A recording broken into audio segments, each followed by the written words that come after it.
Light the beam! Light the beam!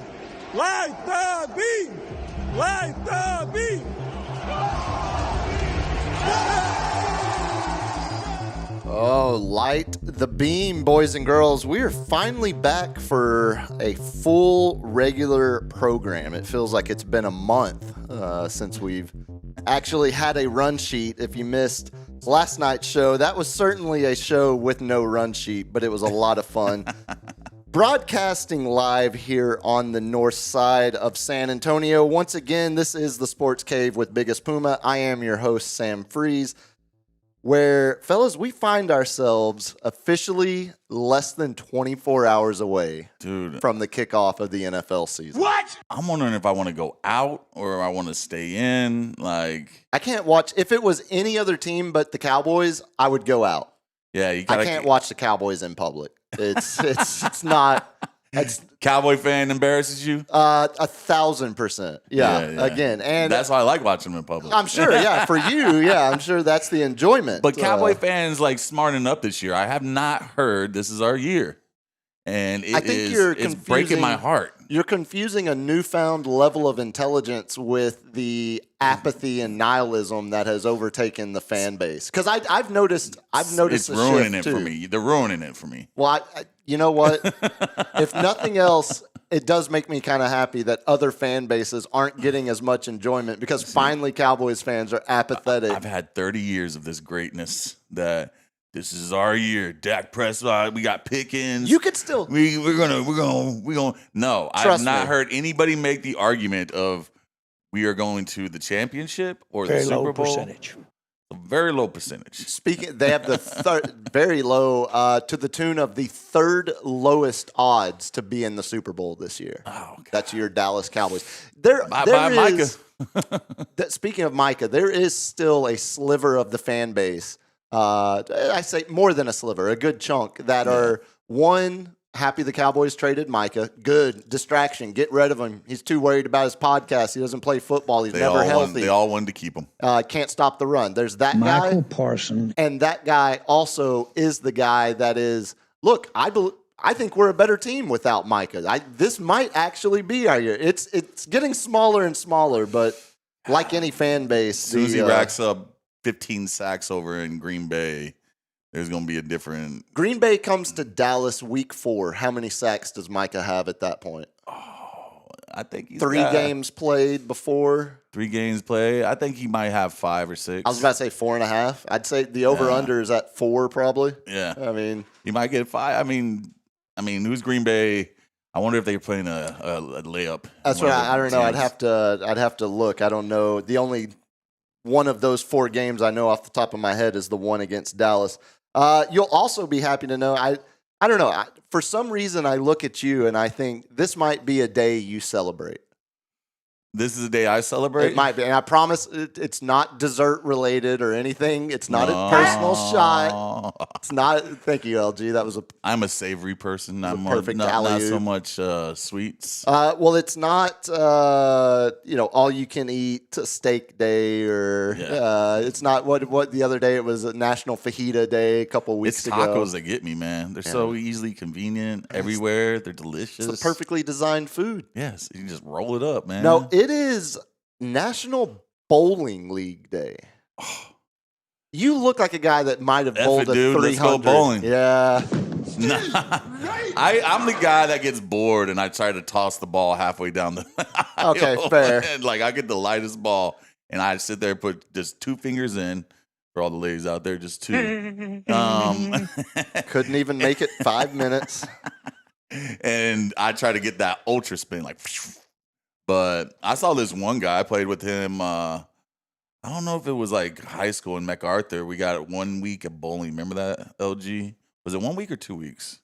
What was it, curriculum? Yeah. Oh, for PE class. Yeah, we got to go to the bowling league. Yeah, we did that. You take all us like Oh wait, y'all got a Neanderthals. field trip to the bowl? No, for us they just set up lanes on the gym floor. We live in a city, sir. Okay, yeah, no, my farm town didn't have a. Now that I say They that, give you a peach basket the and then say, "Here's your closest basketball." bowling alley was 17 miles away in Granbury, Texas. And you had all the stoner kids, Home of the on Proud Boys. the back of the bus and stuff, and they didn't have like the lower glass because it was the football bus, so the coach drove it. And in the lower glass window, we're all sitting there sneaking like little pipe hits. Oh, and no stuff way. And blowing it out the back. Like, yeah, I was like, smoking man, reefer? yeah, dude. The coach was like, if I have to deal with your shit in this, in this alley, you're gonna pay for it. So we did it before we got in there. Closest I can compare when I was paying tuition at one of the, what did I say the other day? I think we counted them. It was like schools? 8 or 9 Oh, schools, yeah. colleges or universities in Texas that I paid tuition to at one point or another. Along that winding, long, strange trip, when I was at Tarleton, who just beat Army, Tarleton State. It starts with a T. I always Charlton. Just beat Army last week up at West Point. When I was there, me and a buddy decided we were going to take a bunch of summer classes, but just all of we took golf, we took all of the kinesiology classes you needed to become a coach. Yeah. So we were just going to knock them out during the summer, including aerobics and ballroom dancing. We had to do that one. It's funny story. Do jazzercise or So, what, dude? yes, 1,000%. You remember Matt Leinart when he came back for his senior year of college at USC? That was the only class he took. Oh my God, aerobics. Because he just had to take something, and so he took. But me and my buddy, give the people what they want to hear. Did you wear spandex? No, we didn't have to dress the part. Oh, but man. unfortunately, because it was a summer class, there weren't a whole lot of kids in the ballroom dancing summer school.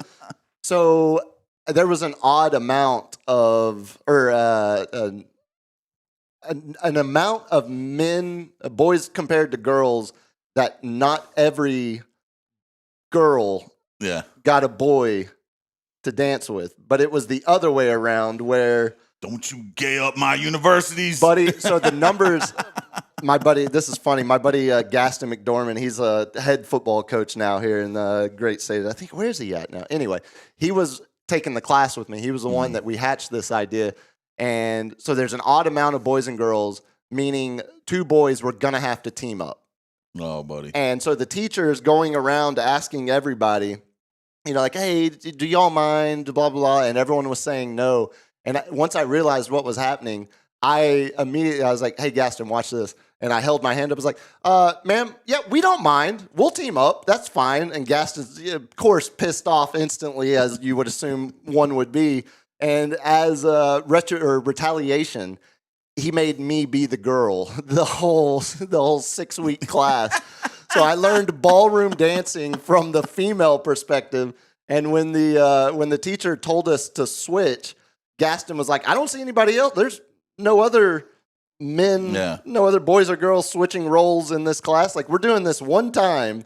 One time and And that's it. But long story short, we ended up taking a bowling class. And I just remember it was the defensive line coach from the football team. It was very small town, high school, but just college level, teaching the bowling class. And it was literally, if you show up, you're good. You're good, yeah. Yeah, and so that was health class for us. Like, literally, I had a collection of VHSs. That's predating my age.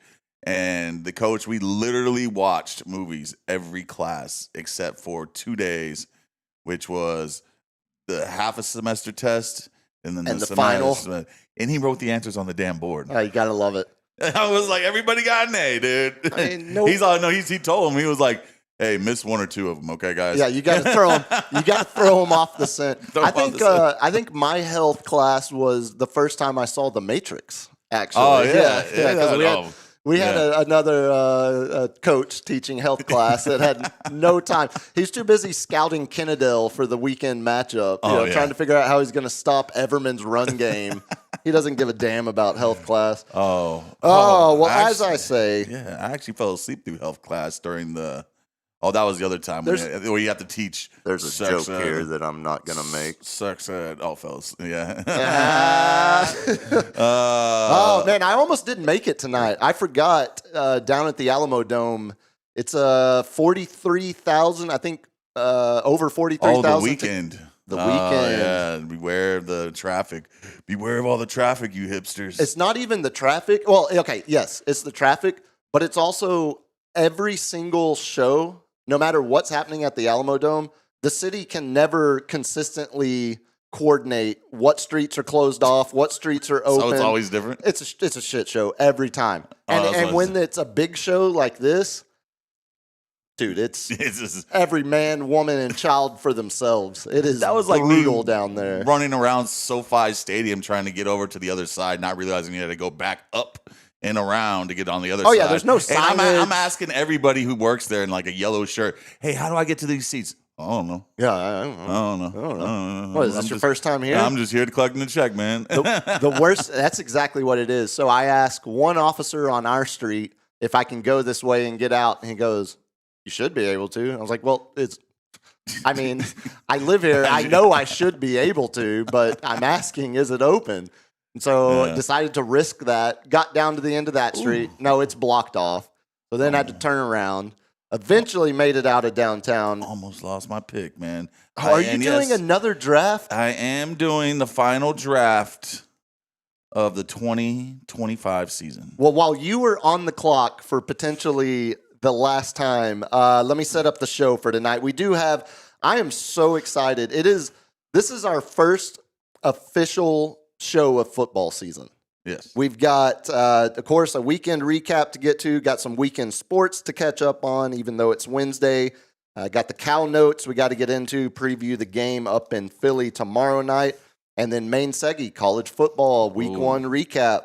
A lot of drama out there, man. I love it. Yeah, it makes filling out this run sheet a hell of a lot easier now to have the gravitational pull of football as a topic. Yep. And of course, lightning round to close it out. But before we go any further, we've got some business to get to with LG here. LG, before we put you under the bright lights, tell the good people, I saw we are 2 subscribers away from hitting 500. To what? Tell the good people how they can be one of those Utah, 2 people. Make it 2 to get us over the top. What's the right button? That's basically Fast and Furious. Point Break is fast. It's the same movie. There we go. You can hit that subscribe button. We are two away. The delicious from 500 meatball subs. Buddy, we need 2. We're gonna get 2. That's my mission tonight. We need 2. We're gonna get 2, man. Well, we said 500 by 2 chicks by the start of football. By the start of football. By the start of football. We officially, Cowboys will be kicking off 23 hours from right now. We have 23 hours to get 2 more subscribers. Come on, Cowboy fans. I need you to be hopeful this season, man. If you see 2 of those subscribers pop in, I need you to break in with some kind of breaking news sounder. I have an alert that pops up when we get subscribers, but I don't know if it's working. We'll see. I might send out a little... I'll let you know, though. As LG said, if you aren't already subscribed, just click that button on YouTube. It is super easy, super free. The best thing about it is it's free. Yeah. If it wasn't free, I would feel bad about the content we're providing. We're providing about free level. I would say slightly above. I think free we're level. We're slightly above. I mean, I got to take time out my day, you know, make this look good. Yes. We all. I make sure you look elegantly dust disheveled. off my hats. You know what I'm saying? Not too put together. But LG, man, I don't know if he wanted to share. She shared some news with me. I think he shared some news with the world. Yeah, I think he put it out there publicly. Is it public? I do not know. I've been waiting. You're not a member of the media thread, I guess. You don't get the newsletters, assholes. Huh? Give it time. I still want that media pass. I've never seen cops be so nice to someone. It's amazing, isn't it? When you have, I'm part of the media. Now, I'm granted, part of the media. If you get a Spurs, it was like Wayne's World. It was all like media. If you get a Spurs media pass, you got to walk through. The night story. I made that in the back. the back alley. Oh, there you go. Subscriber. There's one. There's Oh, one. man. Right, one more. Who's going to be our 500? Thank you, Eric Price. Got to get our 500, man. You will get a special something. Yo, generic. Don't be promising anything. No, that LG will go full don't be Marbach mop for his first day. I've already done that. I think we've seen that. I've done that. Yeah, I think we've seen that that isn't before. happening again. Yeah. LG, tell the good people what's the news. I'm going to be starting a new job in about 2 weeks. As the audio visual technician for Spurs Sports and Entertainment. Hey. Whoa! It's a mouthful. Spurs Sports and Entertainment. They send them a thing. Yeah. You've been drafted, and I'm like, what is this fantasy football? Like, they sent me an email that said I was drafted to the team, so I will be handling a bunch of audio and visual duties for Spurs and SAFC. Well, look, I think I want you to be crowd watching and get some gold out there. I think everybody who knows, of LG's resume would agree they could not have hired a more fitting employee for that position. Capable, anal retentive. Yeah, LG will absolutely kill that. I hope you get to do. No offense to SAFC, I hope you get to do more Spurs games than. Soccer games, but there's more Spurs games than there are soccer games. That does. Their season ends in November, so soccer is right down the street, though, man. Oh yeah, I guess that is. Well, don't give too much away. It was a generic. He's close to the soccer stadium. Oh. He actually lives in that quarry. There's some dude with a Charlie Day little. That's where the cave is. Like he's just like sitting there piecing connecting it together. The dots. No, that's all good. No, that's where the sports cave is. It's in the side of the quarry, there by the soccer. It's right stadium. Where they have the tailgates. Exactly. Under the bridge. Under the bridge down under there. The bridge. Yeah. No. It's behind the tea gardens, man. All jokes aside, never-ending story hole. Congrats, LG. Thank you. That'll be a lot of fun, man. Yeah, It'll be fun to potentially. Maybe even sneak. I told us about we get media credentials. Let's get in there. I got some questions. I got some questions. I'm gonna hold them responsible. I'm gonna hold them capable. I have a new goal. I have a new goal for the next 6 months, and that is to somehow get you into a press pool. Woo, baby! Yeah, I will be ready.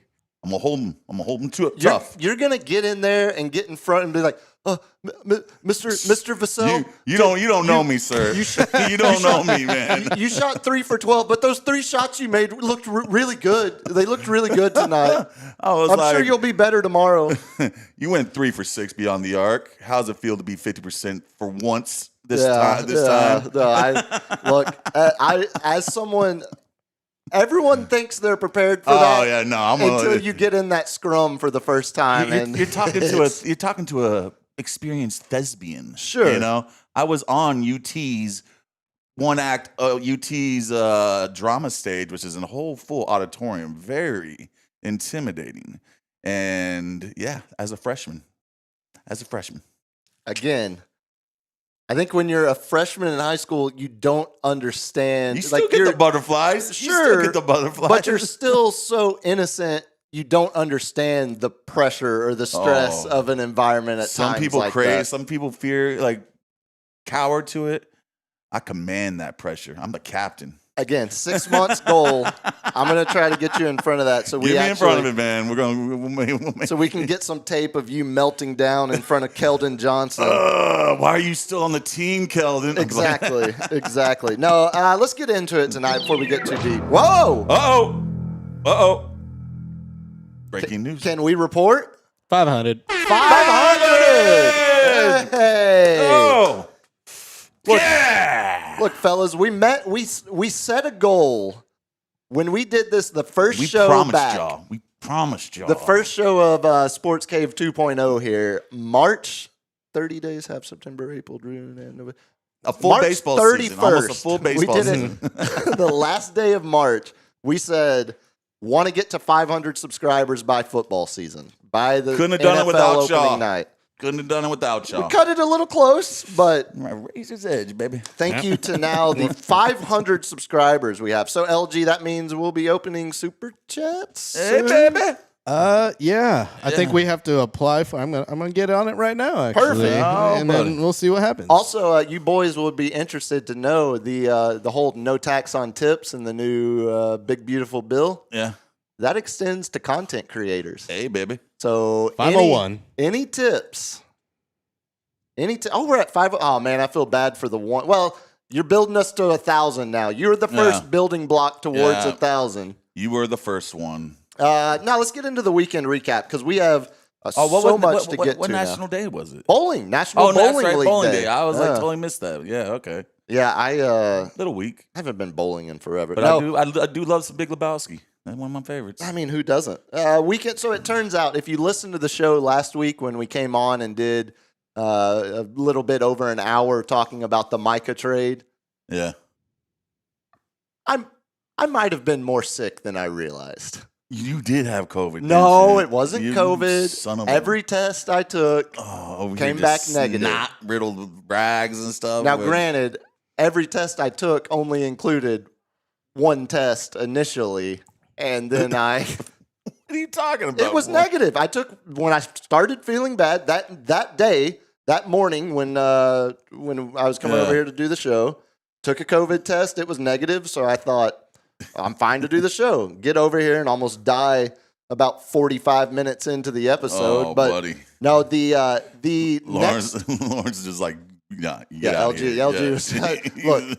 He's like, you're sick. Get the F out of here. Valid reason because it did turn out I was quite sick. This is the weekend. The next 3 days were pure hell. It was. I am not. I mean, I'm not a good sick. I don't know anyone who is, but I think I'm particularly a lot of whining. I turned into a giant baby. Pretty much. Little baby. Pretty much.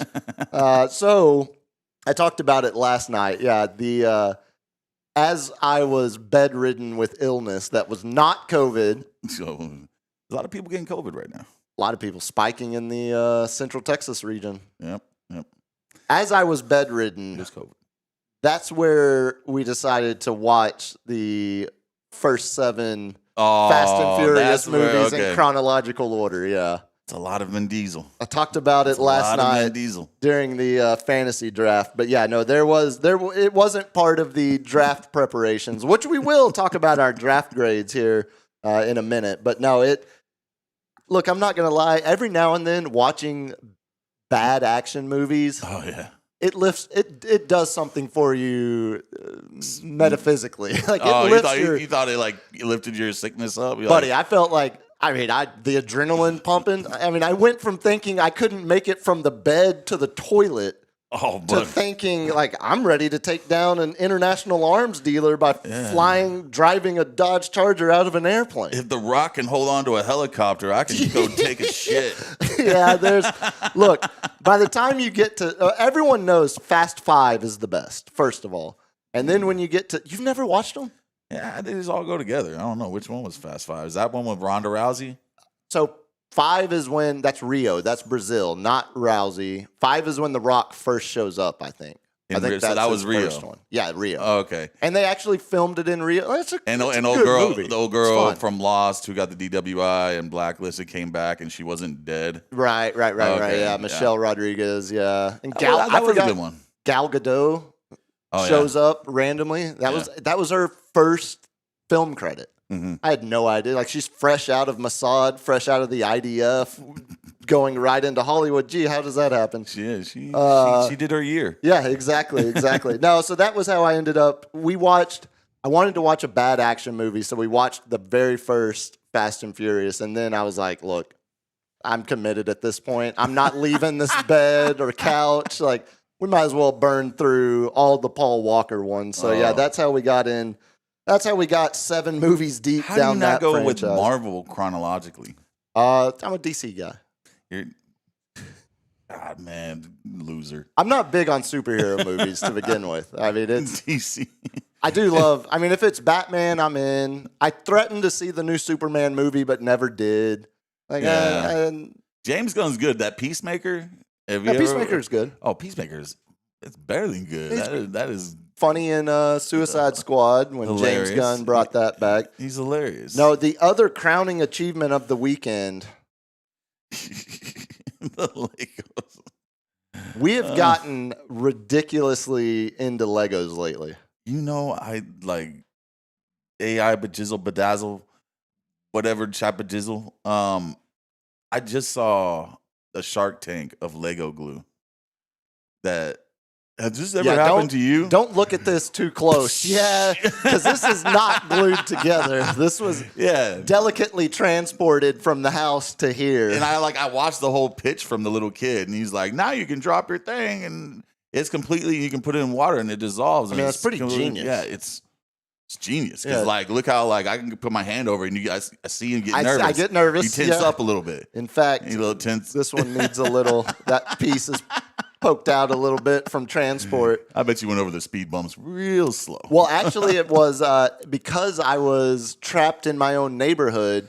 I was driving like an absolute jackass to try to get out, and Steph's holding this thing, like trying not to lose it. Yeah, it was a bit ridiculous. How's the tiger? How's the big cat? Verbatim words that were spoken as I'm running red lights or running stop signs in the neighborhood. Oh, boy. No, we built this one over the weekend. I didn't realize, and I mean, again, I haven't walked down. Whiskers. Oh, it's pretty badass. Legos they've gone up in my day. Quite a difference between what I remember as a kid. No, I hadn't walked down the Target toy aisle lately, believe it or not, despite what the mustache might make you assume. No, I haven't been down the toy aisle of a major retailer lately. Target they have a pretty good Lego selection. Well, you know what's on right now. I don't watch it, but that Lego, there's like a Lego competition show. Oh yeah, or now it's like Lego Juniors. Isn't it hosted by Gob Bluth? Yeah, by Will Arnett. Yeah, Sweet Will. I've seen previews for that. Yeah, I'm sure it runs right after Is It Cake. It seems like that's where society is at, not Lego. And now the one I did watch was the Domino one, where everybody did the Domino rallies and stuff. I was enthralled. Look, I've said it before. We're the silliest. We are on the silliest timeline. We are on the silliest possible timeline. No, We're in Japanese TV area right now. Or like great South American game show, Central American game shows. Yeah. There's some. There's a little more TNA in that one. Man, nothing wrong with it. Yeah, what do you need in a game show? Still one of my favorite Chihuahuan weather girls. Still one of my favorites. Yeah, that plays. That still holds up. She doesn't have a long back. No, we've been doing some of these bigger set pieces together, but Steph's been buying like the flower bouquets. She'll build her flowers. They make McLaren or Formula One models out of Legos. So I've got half the grid. I've got the McLaren. It probably works like a little. I wish it was RC. No, it rolls and like you can roll it across the. Imagine you do it and you just roll it right into a wall. This is what happens when you're in your 30s and you don't have kids. You build Legos as a happily married couple when one of you is sick. I've stepped on one too many Legos when my kid was like 6 or 7, and I'm like, dude, you better put the shit. Like, man, that thing just takes you down, dude. Yeah, no, there's nothing bruise quicker. the heel of your foot, and you're just like sitting there just thinking about it all the whole week. I've fallen, and I can't get up. Yeah. Yeah. I was a little younger then. Not as fat. Can you imagine reading on an autopsy, Lego-related death, or like fell, stepped on a Lego and... There is Lego related. Like, that's why they say it's a choking hazard. Some stupid kids put them in their mouth, like me. I could. I did. Yeah, I could. I was about to say, like. But it was marbles. Yeah. Oh, good. And my mom had to give me the Heimlich. That's a literal definition. I was like, let me put them in my mouth and spit them in my marble bag. I was a weird kid. Kids are I was 4 years old, man. Kids are stupid to begin with. That's what kids. That's the time to learn by sticking marbles in your mouth or touching the hot stove. No, the culmination of getting over. The culmination of getting over whatever undisclosed illness I had last week. That's totally not COVID. Wasn't COVID. Absolutely wasn't. COVID. I hadn't really considered that I hadn't drank any alcohol in 6.5, 7 days. Detoxing while being sick. Correct. But then the first day I felt like going back out, there was no moderation. You went hard? Buddy, I had the worst hangover all day Monday. Man. I mean, I'm talking like early 20s college level hangover. Drank all the sweet shit. It was not. Well, no, it wasn't all this. It was just literally all of the tequila. All the tequila. All the tequila under the roof of the chosen establishment that we went to. It hadn't been that hungover in a while, but I'm happy to report now. Right on the cusp of football season kicking off. Oh, did you miss it? Did you miss a pick? Yeah, I probably did. Damn it. Who'd they give me? Jake Ferguson? Hey! Mother. Oh, that is so perfect. So in case you missed it, if you're not watching the stream, Cap is doing his last fantasy draft of the year. He missed his pick, so the computer picked it for him, and it just so happened to pick a certain Dallas Cowboys tight end. And how about that? Well, since your pick is now over, and I know I can hand it off to you for a solid minute. Wait, I got one more. Keep it going. Wait. Well, then hold on. I'm on the ass end, so I'm. We'll just sit here and watch the Yankees. But I think I can get it done. Hey, put a minute on the clock there, LG. We are up 3-1 now to the Houston Astros. The Yankees are back in it, baby. We're taking the division. Going nice with our swaggy T. This guy has hit 29 home runs. His highest ever in his career is 17. He's coming on the last year of his deal, 28-year-old center fielder with the greatest mustache in the game and the aura of a savant, of just a hippie guru savant, man. I just want to be around this guy. And also on the back we have Giancarlo Michael Stanton. His mother calls him Michael. And he is crushing home runs. He's almost at 20, and he's only played, 40 games. So he's on pace. Judge is back at it. Just passed it, fifth Yankee all-time home run. Just passed Yogi Berra. Rest in peace, big guy. One of the greatest catchers to ever do it.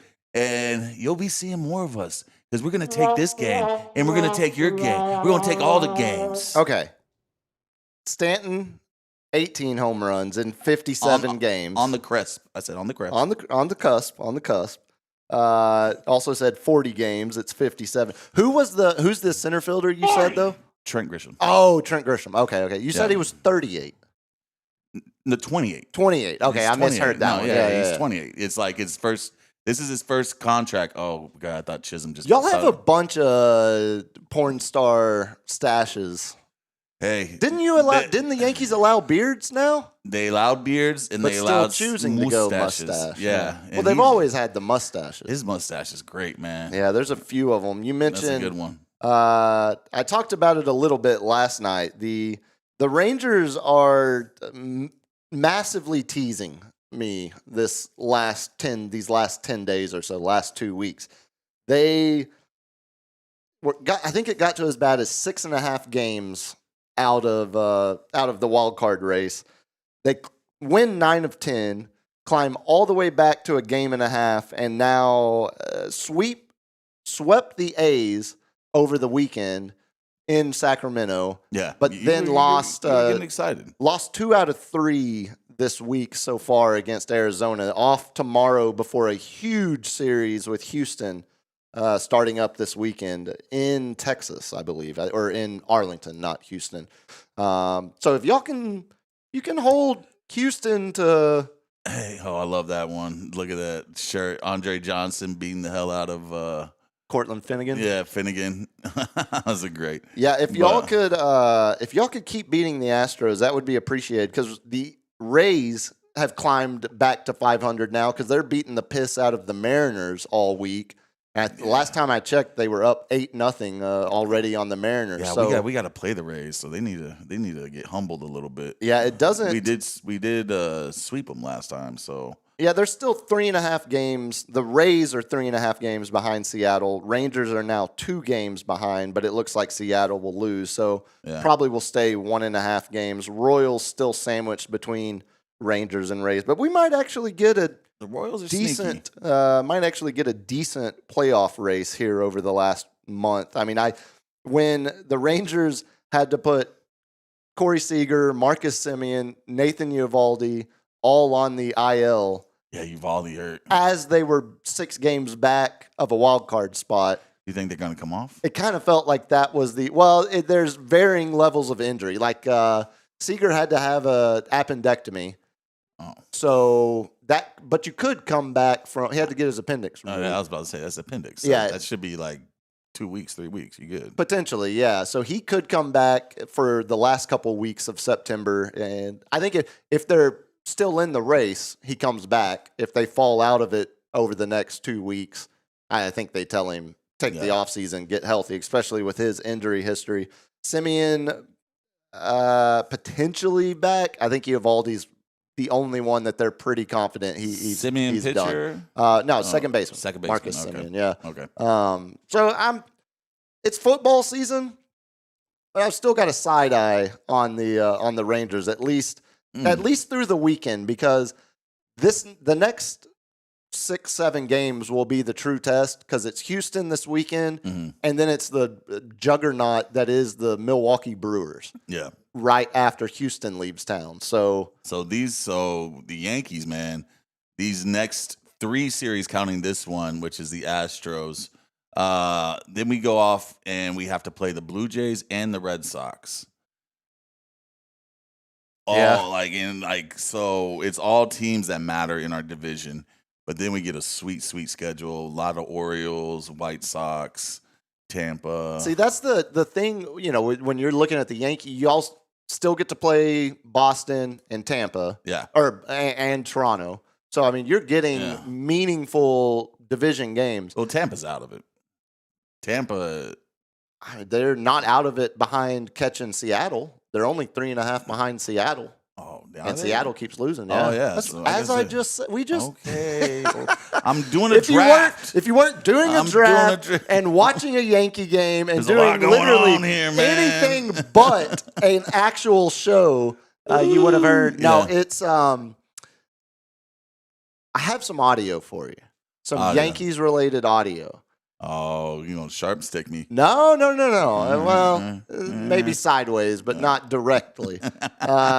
So your boy Aaron Boone's taking a lot of heat throughout this season. That guy, man, sometimes it's like you can't deny his record. Right. Because he is the most winningest baseball coach, right now, tenured. But he makes questionable decisions about when to put in people. Like the Nestor Cortez crap at the end of Game 1 of the World Series. What was he thinking for a relief pitcher? Nestor's a starting. He has to get warmed up. He's not someone who can just come off the bench. Yeah, you're not alone, because Boone throughout the year, going even back to the playoffs last year, Boone has been a constant target of frustration among the fan base. It got even worse over the weekend. I don't know if you saw this. He went to North Carolina to watch his son make his coaching debut in the game there. He's on staff. Oh, buddy. So naturally, Yankees fans had a problem with that. Why are you taking time away from the team in the middle of a September playoff push, trying to get the division? Exactly. You should be doing 100% baseball and nothing else. Have no personal life, nothing. Well, the voice of the Yankees, Michael Kay, came to Boone's defense, albeit in a very odd manner. Uh-oh. Let me hear it. Unbelievable. Listen, if you don't think he's a good manager, okay, then don't think he's a good manager. But when you're going to try to start little, fights about nonsense like this, that he went to see his son in his first quote-unquote coaching job with North Carolina, I'm sorry, I don't have a problem with it. And I've always said that about players, too. When players are out. And we didn't have a game. Oh, they should be back in their hotel room. Okay, what if they're having an orgy in their hotel room? Is that okay? You wouldn't know about it. So if they go out to dinner with people, or they're having fun with people outside, well, that angers you because there's a game the next day. But if they were in the hotel room and they set up a trapeze and there were people flying through the air having an orgy, you wouldn't know about it, but you'd be down fine. on it. The things that people get upset about, it's just beyond me. It is absolutely beyond me. The specifics, Good stuff. The specific Really good stuff. details. It's unbelievable. That he includes there. They set up a trapeze and go flying across the room, having their orgies. It feels like Michael K might have seen a trapeze set up in a house before. Like that is a sex swing. That's not a trapeze. That's correct. Yeah. I guess I hadn't thought about him. The fact that he's probably just confusing a sex swing with a trapeze. Yeah, I saw something hanging. It does. Just oddly, if you just want to, first of all, throwing out what if they're having an orgy in their hotel room? That immediately raises. They're having fun. That raises my eyebrow a little bit. But then when he gives specific details like that, I need to know more about what Michael K does on off days when the Yankees aren't playing. Yeah, because actually, I don't want to know what Michael. That was oddly specific. 2 chicks at the same time. Exactly. Let's talk some fantasy football draft grades. You have the results. So last night we did our official. He taught me how to do a screenshot draft. on the for the iPad. stream. Oh damn! I forgot about it. Hold on. Yes, that's our producer, gentlemen. That is spectacular. As I was saying, Spurs, you picked the best man for the job. There's no one more talented and on top of their shit than LG. To be fair, he sent it to me right before the show. Oh, well, that's my co-host. I came here at 7 o'clock. You said not 15 minutes before. That's what I've heard before. Don't put this on me. It's a metaphorical 15 minutes. It's really like it was a solid hour. It's really like a 15 hours more than 15 my computer minutes. was here. I couldn't get the draft grades until I got my computer, and the first thing I did. Whose fault is that? It was yesterday. Let me go home with it and come back with it. It's your computer. It's a computer. it's a laptop. It's the studio's computer. Oh, okay. Is that what you're like? No. Yeah, I'm gonna get reimbursed for this thing. Yeah, no, officer. 2014. This is not the classic model. These are not mine. This is the studio's stash. Yeah, we were. I'm on the clock. Let's see. We were talking last night after we finished the draft and signed off from the show, and it felt like there were more than a couple teams that drafted really well. And okay, perfect example. The one I know off the top of my head, your boy Lonnie, the wild card. Perfect grade. Not an A+, not an F. C. Absolute C. He was the only person to get not a C+, not a C-, just absolutely in the middle. But a C also tells me that could mean he's an A+ by the end of the season, or he's an F by the end of this. It's a wild card. I've gotten a D, and I've won the league. You know, sure. So, I mean, the grabs. Grades are on the screen. All right, grades are on the screen. Switching back over, I just did my pick. So here we go. As per usual, the captain gets an A+. Not top of the list though, right? Yeah, but you didn't pick Zeb. I'm coming for you, baby. Zeb's dead. I think I might have a ringer in Zeb. I like the strategy. The more I looked over everything, I like how we're setting up. But then we got Papaya FC coming in. That's I believe that is my man Sergio. And then we got the Momentum Runners. That is the Momentum Runners. Oh my God! Yeah, the Momentumers. The Momentumers. Team 83. Yes, boy. Momentum. He's gonna catch some momentum with the B+. You know, Eli Zuber, who sharp sticked me a couple picks, and he laughed in my face. That's a B. That you get a B, sir. And then C+ is for Adolf. Still want to know what that Oliver Bush means. Adolf Oliver Bush. And then the wild card. Only Lonnie. We could know. The wild card comes with the C. And the Birkershaw Ferguson's D+. James Gang, D+. AI Overlords, D. I want to know if you really did let ChatGPT tizzle. I hope so. I hope that's the one that wins the league. I hope. No, I don't. I want to show it that it doesn't know shit. Yeah, that's why I want it to win. I will sacrifice myself if the AI overlords can win this And thing. then young ho be cool. That's Sweet Ivan with all his late reaching grabs gets a D deservedly. And then Tulsa State Fair, you failed, but you failed so well that I like his team though. Yeah, look, I was about to say when I was looking, I like his team. When I saw that he was the only F, I went and looked at the team. Look, I haven't played fantasy in a decade. I don't know what the hell I'm doing. I didn't think it was like the worst, but I didn't. Yeah, I didn't either. I thought I was like, oh, that's a little harsh. I thought he kind of got hit with a harsh grading. But yes, scale you are above me. You picked out a ringer. I want to know. Did you see though? Oh, so because of the lineups, I'm projected to have a better record than you, but you're projected to score more overall points. Yeah. So out of the 5th drafting position to have an A+, I'll give you props where props are due. That was buddy. That was impressive. Come on, buddy. Now let's see what it looks like week to week. Yeah, it's again, I was talking a little bit with Zeb, and now I think the fun actually starts. Like fun? Well, because I've seen the few wheeling and dealing. Yeah, exactly. I've told I'll be him, looking for collusion. I've told no collusion. Zeb that look, if a trade comes in that's just too good for me to pass up, you gotta let me pull the trigger. Watch out! I was trying to get Chase off him. Yeah, I was like, for CD Lamb, man, come on, Cowboy fan. Yeah, there's a few. There were a few Jamar Chase conversations had already amongst the league. Idiot. Oh, I also figured out Gabriel. Yeah. Remember how I told you? I was like, well, I know a few, like 3 or 4 Gabriels. I didn't piece it together. That's my buddy Gabe.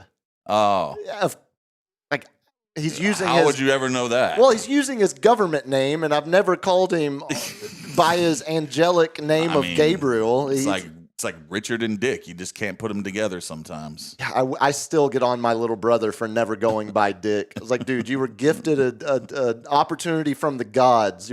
Our parents named you Richard. Like my grandpa on my mom's side was named Dick. Should have been a Dick. Oh, Dick Barton. And you could have gotten away with it. I got away with it one time calling him that, and he would looked at me like he was about to just that's the last time dog you walk speak. me across this nasty 1970s carpet. They smoked inside. Oh, it was just simpler times. The well, 70s. We'll be looking at some fantasy football results come next week as we'll do a weekly segment, just a league recap segment. League recap, yeah. Yeah, we'll do that on Wednesday episodes like tonight's. But before we get too much further behind the clock, let's get into some Cow notes because Cowboys do play now in about 22 hours from right now. And we do have, if you have an ounce of optimism left in you as a Cowboy fan, we do have good news. It sounds like Trayvon Diggs and Tyler Guyton are expected to play tomorrow night. Oh, wow. Yeah, the Diggs one is surprising to me. The Guyton one a little bit surprising, but not nearly as much. It kind of felt like Trayvon was going to miss 2 or 3 games at least before he was back healthy this year. So what did it? Is it Achilles or ACL? It was ACL, but it was the other one. It was the different one than he tore. Oh, so it was the other right? The healthy one.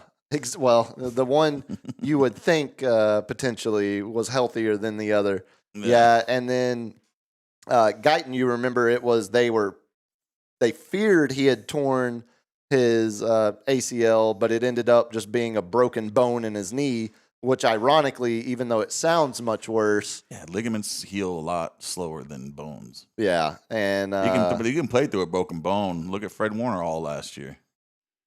He played through a broken bone in his ankle. It feels unfair to compare anybody's injury rehab ability to Fred Warner. Like, that dude's just a freak. That guy is. So, yeah, at least, look, again, if you have an ounce of optimism, you're getting your number 1 corner. You signed Deron Bland. We'll talk about that in a second. You're getting your starting left tackle, even though he wasn't that great last year as a rookie. But he's better than the alternative you have as the backup. You're getting those guys potentially dressed out and playing tomorrow night. We talked about it a little last night. The line's up to 8.5. They put another point on it, dude. They put another point on it. Vegas is just sounding the alarm, lighting, running the flag up to let you know the Cowboys are about to get dog walked in this opener. And buddy, I guess these are one of those sneaky games, man. Like my guy, like my boy Ivan, Young Ho Be Cool, in the draft league, he always does a survivor league. Oh yeah. So like you always pick the team, I like but survivor you can't pick another can't team. Use them twice. But this is one of those like trap games where it's like everybody's gonna be picking the Eagles. Yeah, and then it's banner night, raising the Super Bowl banner. The Cowboys. I saw the two most popular picks were Cowboys, Eagles, and Washington Giants, which is funny because it's all the same. Giants have a NFC sneaky good East defense. I don't know why people are sleeping on the Giants, and their offense got better. If you guys didn't like, they're still the whipping boy. Do you like either of those games better than, because the other one that people are throwing into survivor pools, Cincinnati at Cleveland. Cleveland's terrible, but it's a rivalry game, and you remember what everyone did last year in Week 1? They picked Cincinnati, and then Cincinnati lost. Who was that? Cincinnati, New England. Well, right? I think New what was England it? Beat them. Joe Burrow's 1-9. Yeah, in the first 2 games of the season. It's not good. And every time he started, he's 1-9. So yeah, do not pick Cincinnati in your survivor league if you are a history buff. Yeah, you mentioned the extension for Bland. Mm-hmm. They first one of the pending free agents to get done after the Micah trade. Well, I guess Ferguson was before Micah was traded, because you had Jake Ferguson, your fantasy tight end, signed the 4-year, $52 million deal. Speaking of. $30 million guaranteed for Ferg. And then they trade Micah, which the narrative that now the Cowboys have all of this money available to them because they traded Micah. A couple things about that idea. They had over $30 million in free agent and cap space available to them before they traded Micah. Yeah. They could have done that's how they were able to do the Jake Ferguson deal when they did. They could have been doing deals while still having Micah on the roster. Yeah. And secondly, the second they signed Micah, if they had signed him to a contract extension, they actually would have had even more available salary cap space to sign these other guys. It would have put them in a potential contract situation. Just doing things ass backwards. 1,000%, as we've covered extensively over the last few months. Jerry's a mastermind. But He's all a gambler. that being said, they do give Bland a 4-year deal, pretty rich, $92 million, $50 million of that guaranteed. I would have been really interested to see what Bland would have gotten on the open market, because I thought it was pretty much guaranteed that he was at least going to hit the market, whether the Cowboys still tried to re-sign him or not at the end of this year. But it kind of, speaking of Trayvon Diggs, it kind of tells me the writing on the wall with Diggs might be there, because they can get out of that contract after this season. And they already fined him $500,000 for not rehabbing with the team all summer. $500,000. They lowered his base salary $500,000. God, why? Because Jerry wants control. He wants the guys. Why wouldn't you? I wouldn't give up $500,000. I was like, okay, I'll rehab with you. Yeah, no, Trayvon's a different cat. Trayvon spoke to the media about the Micah trade for the first time. Oh yeah, because he said it in the interview. Micah is his best friend. Like that, this sucks. This is of course I'm not happy about it. So I think Diggs, especially with the Bland extension, Diggs, maybe that is the pressure of why he's pushing himself to get back for Week 1 to show Jerry, I didn't rehab with the team, but I'm ready to go Week 1 and to potentially keep his place on this roster after this season, because they now have the security of having Bland locked up. Also, they re-signed Hunter Lepke, the fullback / they're going to run him at tight end a little bit this year. Just a 2-year deal, $7.5 million. But the next big, just $7.5 million. The next big domino is the Tyler Smith potential contract extension, because apparently they are working towards that. Picked up Zach Ertz to compliment Ferg. When Ferg drops a load on me. Yeah, they have Tyler Smith up next on the docket to potentially get done. Hopefully, I mean, it would be very Jerry Jones to announce that contract extension an hour before kickoff tomorrow night. But the real question, and we've talked about it a little bit, is George Pickens going to price himself out of the Cowboys' plans if he shows 1,000%? And that would be a great thing. This is the odd situation as a Cowboy fan. You want George Pickens to perform at a level that he helps the team win games, but that also potentially is going to be the reason why he gets wide receiver number 1 money from some other team, from Jacksonville or some Have we team even heard anything about the cohesiveness between Dak and Pickens? I mean, they're all saying the right things. They're all saying they love, having. I haven't heard any of the talking heads talking about him. Like, oh, they're really connecting. And well, blah, they've blah, been blah. The national talking heads are too busy talking Micah, Jerry. Yeah, that's true. The local DFW media has been talking a lot of Pickens and his potential to open up the offense, to have, CD finally has a true complementary receiver on the other side. And all of the expected. And Micah, I really wanted to stay with the Cowboys and blah, blah, blah. Yeah. I mean, I still believe that. I think he did too. I think I don't think he thought Jerry would ever actually trade him. I mean, I think he thought he was just getting some of the leverage back against Jerry, and Jerry said he was trying to do the old, like lock him in a room type thing. And for sure. Like, Did you see what the apparently NFL agents call that practice where an owner, what is it? Like basically secludes a player? Yeah. They call that hot boxing, apparently. So as soon as I saw that, Jerry old man farts in there. You fart in there and show dominance. I saw the headline was something like, Micah's agent accuses Jerry of hotboxing, and I just read, I was like, the hell did they catch Jerry on Harry Hines Boulevard smoking out, like smoking out his car with the windows up? Like, what are we talking about here? Yeah. But no, that's apparently what they call that. No, we've talked a lot about Pickens potentially getting a chunk of what would be Micah's money.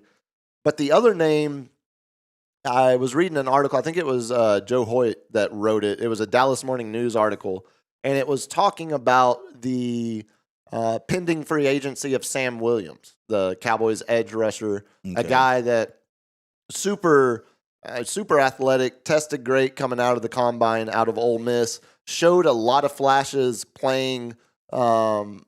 When he was getting his most snaps, it was DeMarcus Lawrence and Micah, and Sam Williams was that rotating third guy that would, when Micah's tapping his top of his head every other play, needing to come out of the game, Sam Williams was getting a lot of those snaps. Sharp stick on Micah. Of course, yeah. No, he's dead to us now.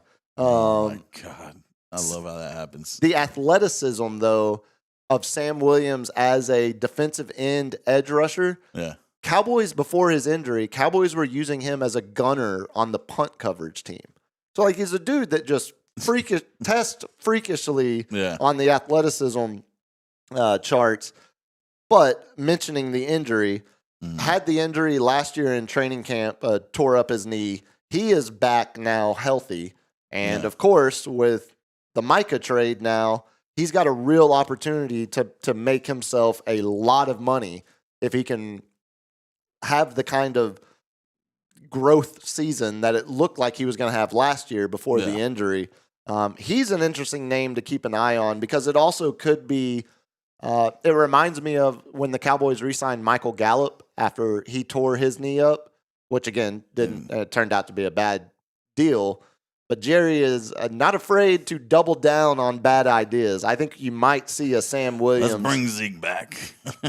There's still time. When Jerry sees Javonte Williams and Miles Sanders run for a quarter and a half tomorrow night, I guarantee you the thought will cross his mind. What's Zeke doing right now? Where's Zeke at? What beach on Mexico is Zeke at? The glory days. Now, the only other note I have for you, you want to hear a Cowboys Eagles note that involves George Seifert Sure. as a proud Niners fan. Nick Sirianni. He's coached the Eagles for 4 years now.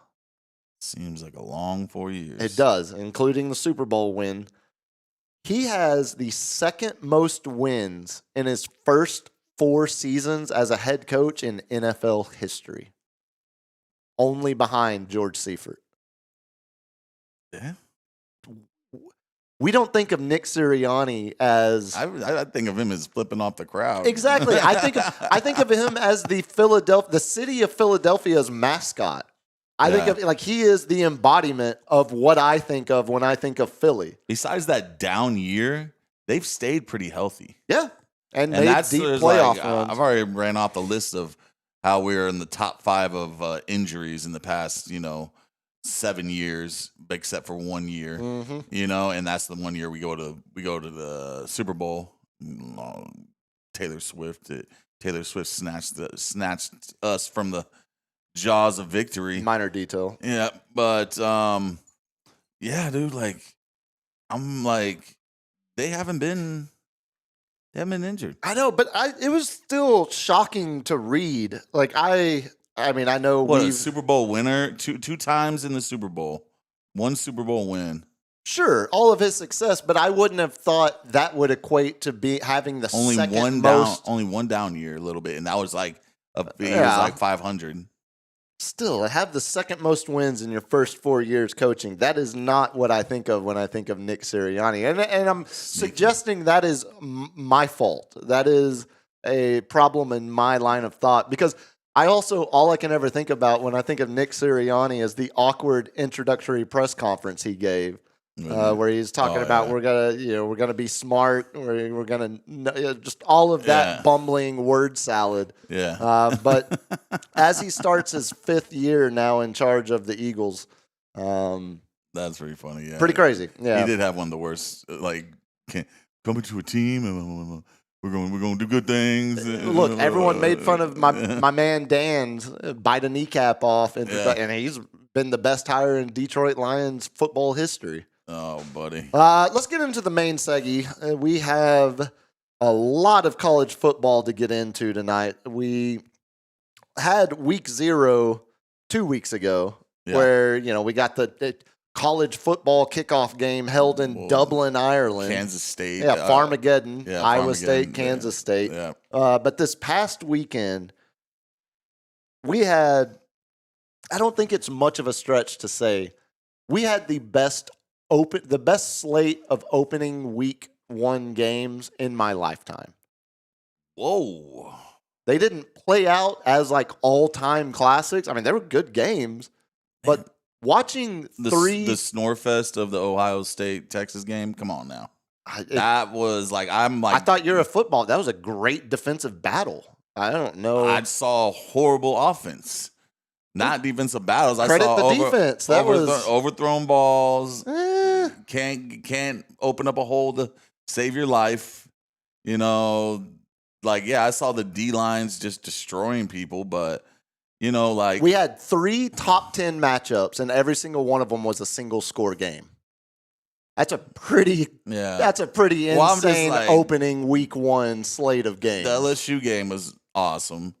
The Miami game was insane, with probably won the catch of the year already, a la Odell Beckham. And not that it would have, we're going to talk about all of them, but not that it would have mattered, but the way Notre Dame mismanaged the clock at the end of that game. I mean, they had 70 yards to go. They pinned their ears back, man. They weren't giving that guy any room, anything to he had 3 seconds at most. Yeah, and he's Lloyd Carr's and it goes from first down, he gets intentional grounding because he's getting around to a sack, which I thought it was a foul if you hit a lineman. Is the first one to touch the ball. Isn't that a flag? Like, oh, if you're throwing and illegal touching.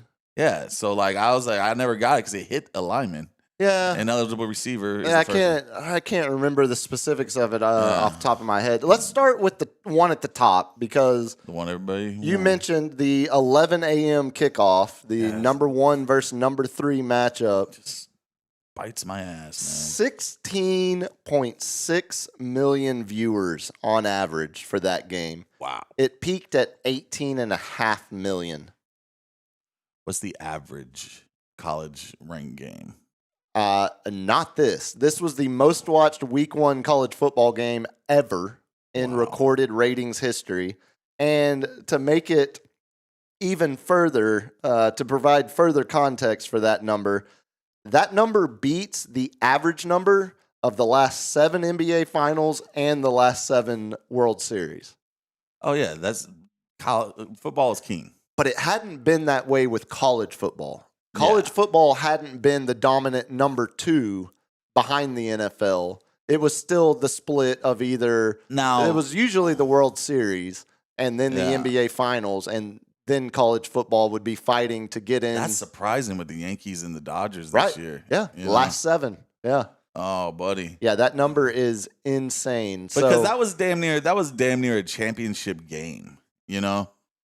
Well, because, number 1, number 2, number 3, I mean. Yeah, well, number 2 in the coaches poll, number 3 in the AP. And all I was hearing was Ohio State was ranked too high. Ohio State shouldn't be ranked this high, blah, blah, blah. And I'm like, Texas shouldn't have been ranked that high. I think both of them were actually probably rated just fine because I think both of them, I mean, it was a rematch of the college football semifinals last year. There's no reason after watching that game Saturday, I don't walk away from that thinking either one of those 2 teams are worse than number 5 in the country. Yeah. Like, I think there's still, obviously, the biggest takeaway is Arch's struggles. I mean, that's the biggest talking point. That's the biggest point of debate coming out of that game. Arch, man. I don't know, the idea that we have come so far from hyping up these kids to he's making his not debut start, but his first start where he knows he's the guy. Yeah. It's in the Horseshoe, week 1, when you're the number 1 ranked team in the country, and they're number 3, number 2, depending on. You got Manning on your back. You got Manning on your. You've got the whole not making excuses for the kid. But I read a headline article from. It was funny because of course Steve Sarkisian played quarterback at BYU. I saw an article from when he made his debut as the starting quarterback for BYU. The first line in the article was, Saddam Hussein had better days against the Air Force than Steve Sarkisian did yesterday. So, and then, of course, everyone was posting Peyton Manning's first start against a top 5 team when he was at Tennessee, and the numbers were just as bad as Arch. Did they do a Manning podcast broadcast? Just for NFL. Oh, it starts I was like, I saw something. Starts up Monday. It may have been the AI overlords, but it was like, I knew he was adopted or something after it was like a horrible pass. Yeah, I think that was the AI overlords, considering how bad that meme humor sounds. Yeah. If you're walking away from that game Saturday and thinking all of a sudden you were right, Arch Manning is a fraud, I was right all along, I told you he wasn't going to be. I don't know how you come to that assumption based off of that one game. In the shoe. All of again, not to make excuses for Arch because he was not good. His footwork was a mess. The sidearm throws literally mimicked Uncle Rico. Like everything can be simultaneously happening where all of the pressures of what led to that poor performance aren't the takeaway that Arch Manning is now a bottom 20 quarterback in the country, like he looked like for 3/4 of that game Saturday. I don't know. What's your, as a, not really I mean, you don't have any fandom towards UT. I do. Yeah, my grandma was a huge UT fan, surprisingly. What's your takeaway on Arch? What's the concern level after what you saw Saturday? I think he needs to settle down. Yeah, I saw jitters. I saw overthrows. I saw, touch passes that had way too much heat on it. Just throwing behind guys, throwing too hard. Happy feet. A lot of happy feet. There should have been design runs for him. I saw a bad coaching game plan in my book, knowing that this is going to be his first game in one of the biggest stadiums out there. You know what I'm saying? I saw a lot of the talk about Sark's play calling. When your quarterback isn't hitting simple 3-yard drag routes. Arch can run. Arch can run, dude. Yeah, but why aren't you calling some just throw 4 wide and then just QB up the gut? I think because it's week 1, it keeps the linebackers from pinning their ears back, and it keeps them it just opens up your playbook.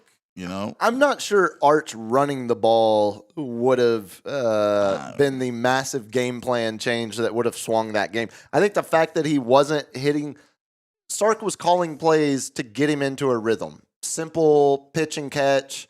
Wasn't working. But it wasn't working because he's throwing behind guys, or like you said. So what do you do when you're the head coach when your quarterback can't even execute the easy plays you're calling? You can't just turn him into a running back or an army quarterback. You had to game plan before the game to be like, you're not gonna give him a game plan. You don't hold on the ball more than 2 or 3 seconds. All right. If you're not taking off, if you're not on your second option and it's not there, you're not looking at your third. Get out of there. Dump it off to your safety blanket or run.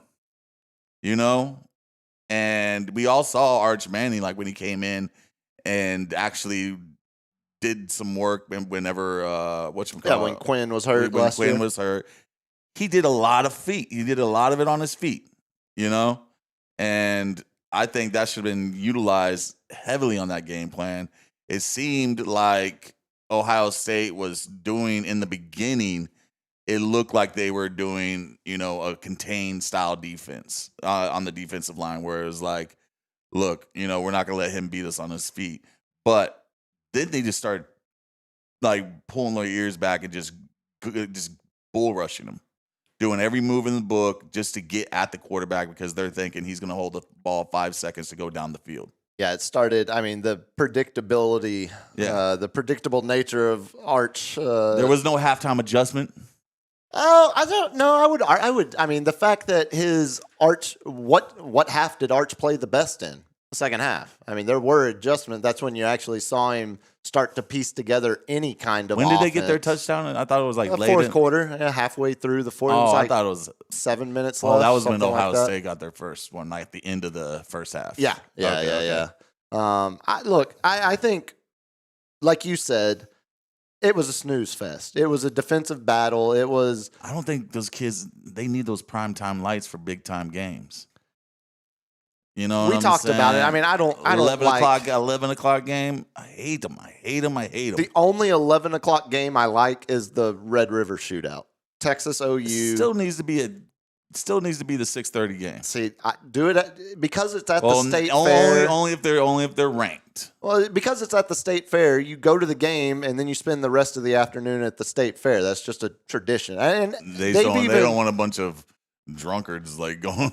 Well, I think they've even the Red River game, they've moved to 2:30 lately. Yeah, give me a 2:30 game. Growing up for me, it was always 11 if my memory serves correct. Yeah, Texas is going to smash the hell out of San Jose State this weekend, and come 10 weeks from now when we'll know more about this team as they're deep into their SEC schedule than we will from their opening we got week game. 8 teams in the playoffs. They can still crush 12. It. Yeah, 12 teams. Oh, yeah. The other top 10 matchups you mentioned, LSU holds Clemson scoreless in the second half. They come back down 10-3 at halftime, come back and win 17-10. Got in that ass at halftime. Yeah, there's few things I enjoy more in college football than watching Dabo Swinney lose games. The man who said, the day that any of my players earn a single penny is going to be my last day of coaching college football. Still waiting on that resignation letter, Dabo. Any day now, you can send it. Any day. Just send it, fax it in. Well, I've seen the light. We'll kindly accept it. Yeah. Well, he's saying people can't change their minds, man. Well, he's never. He might have changed it behind closed doors, but he's never publicly retracted that statement. He's just acting like we all forgot he said it. Speaking of seeing the light, I think in that same press conference he said, my program's already built on NIL. We're not doing this new NIL. My program's already built. It's built on the name, image, and likeness of Jesus. He's very Which again, nothing against religion, nothing against but if we're using that as the shield to prevent grown men from making money, every football player is praying to God. God. You're probably he doesn't have a favorite team, bro. He loves them all equally. Yes. It was fun seeing Dabo. Another thing I will give. I like the Clemson brand when it comes to football. I just can't stand Dabo. I love it, and I forgot last year ABC for their big primetime games. Night game of the week. They show you the 8 minutes that lead directly up to the kickoff So we got to see, it was they put a camera in the Clemson bus as they bust from the field house over to the stadium. So we got that. You just get the best thing about college football is the environment. Yeah. It's the crazy it's the crazy traditions. It's the kids. It's the kids and the traditions. They bring that energy. It's the closest thing we have to crazy, intense European soccer. And you want to talk about ABC, the momentum, don't even start the momentum in college football is crazy. ABC showing all of those traditions as part of their, I don't need to hear Herb Street give me 3 minutes of analysis before kickoff. Show me the full Clemson pregame. Yeah, give me an experience. Make me feel like I'm in the stadium. And they finally, it seems like they're going to continue that they started last year and continue to show those. So we got to see Dabo running down the hill, and they fire their little silly tiny cannon about the size of the Gonzalez cannon. Yeah. And it's so janky. It's on a whatchamacallit, not a forklift. A wheel wagon? Yeah. Wheels? The thing, a wheelbarrow? No, not a wheelbarrow. LG, help me out. It's like a warehouse thing, forklift? No, not a fork, not a full. That's what you get at Home Depot. A dolly? A dolly. Yes. It's on a dolly. There you go. Golly, that was a tough recall. Which makes it even tied it up. Which makes it even more. Who? Clemson and LSU? Because that's who we're talking about. Yankees. No, I need y'all to win. I need you to beat the Astros. Then you need to get some positive reinforcement. And then the other top 10 matchup you mentioned, Miami over Notre Dame, 27-24. I love it when the U's good, dude. It's better for college football. Yeah. It's just better for they went like a whole same way with Florida State that we're about to talk about next. Yeah, it's like they went like a whole decade and a half, where they just were irrelevant, and it was after all the the cocaine. Well, it was after all the cocaine. It was after third leg Greg. Yeah, exactly. Well, there was the late 80s Mike Irvin, Jimmy Johnson, it was when Florida started getting and good. then there was the gap when Bobby Bowden and Florida State took over and started dominating that rivalry. And then we got the revival like Ken Dorsey, third leg Greg, Willis McGahee, that era of Winslow, Kellen Winslow, when we were in high school. I'm with you. I'm not ever. Miami is one of those brands that I have no affiliation, fandom, nothing. But I want to see them, especially against Notre Dame. No offense, Catholic. I don't like seeing. I like seeing Notre Dame good. Yeah. For the same reasons I like seeing Miami good, because it's better for college football. Yeah. But Notre Dame can lose these type of games. We're the only team that doesn't have to be in a conference. Exactly. Ooh. Yeah. And still, I thought Notre Dame was in like Louisiana or Boston. I never knew. I always forget it's in Michigan. South Bend, Illinois. No, Indiana. South Bend, Indiana. Indiana? Yeah, South Bend, Indiana. Still got it wrong. The only other, quickly on the Notre Dame Miami, I don't think Georgia had a Carson Beck problem last year. No, like that. Carson Beck took a lot of the blame for Georgia's struggles throughout the year, and struggles. They still were a deep run playoff team, but the Carson Beck is the problem, which led him to transfer out of Georgia. I think he's going to fit in just fine with Miami. Yeah, I mean, Miami did let go 17 points straight before they came down and scored that field goal. So, but like Beck looked good. He like that catch is amazing. I wish we had video of it, guys. I don't on Twitter. The Florida catch, I think, is the one you're thinking of. The one-handed Odell Beckham-like stretch out and catch. Against no, that was the Miami. Wasn't that Miami? The one I'm thinking about, the catch of the weekend, was the Florida kid who stretched out I thought that was with Miami. one arm.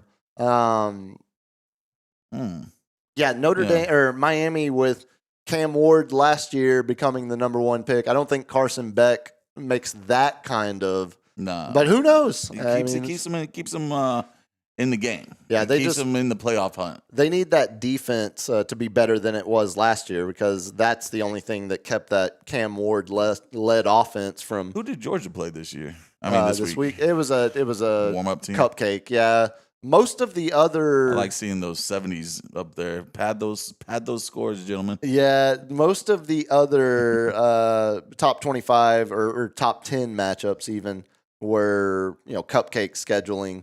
The only other top 10 team that lost, though, Alabama.